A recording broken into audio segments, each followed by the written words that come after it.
जगन्नाथंकर आशीर्वाद नथिले एभली सुजोग आसेनी। परिवार तो आमे गत 3 दशंधि धरी जगन्नाथंक सेवारे उत्सर्गीकृत। भाविथिली वकिलातीर अवसर नबा परे भाविथिली जगन्नाथंक सेवारु बोधे मते अब्याहति मिलिला, किंतु सेठी से सेवार पूर्णछेद पड़ी नथिला। कहीं जगन्नाथ मंदिर सेवा मो भाई जगन्नाथ रथों द्वारा परिचालित करागला। जगन्नाथ रथ जो स्टेट इनफॉरमेशन कमिशनर हेले फेब्रुआरी मासरे यही वर्ष पुणी आशंका आसला जे जगन्नाथ आमको सेवा निवृत्त करदेले कि। काली आईन मंत्री श्रीयुक्त हरिचंदन महाशय खबर पाई मोर से आशंका दूरीभूत है एवं जगन्नाथ सहित आम सदा सर्वदा जड़ित अच्छु, ओतप्रोत भाव जड़ित, शरीर भाव जड़ित।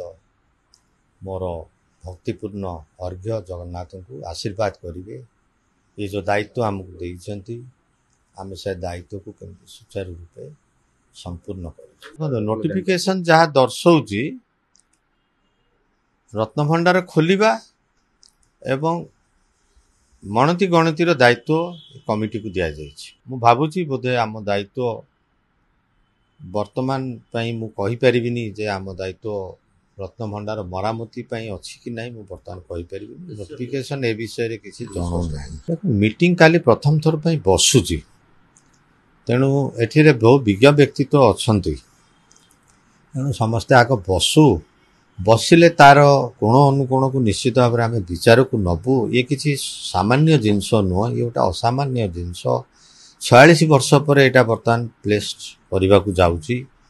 तेणु आशा करिबा आमे सठिक निष्पत्ति रे उपनीत हेई केमती कार्य को त्वरान्वित करबा। समय आज मु कहि परिबिनी, कारण आमे बैठक रे बसिनु। बैठक रे बसिबु कोन कोन समस्या आसुची ता विषय रे चिंता करा जिवो। समस्या आशा करिबा विशेष समस्या न थाउ एवं आशा करिबा ये जो दायित्व आम ऊपर सरकार न्यस्त करिसेंती एवं भगवान हमको जो निर्देश बर्तमान देइसेंती आमे ताको केमती शीघ्र समापन करिबा।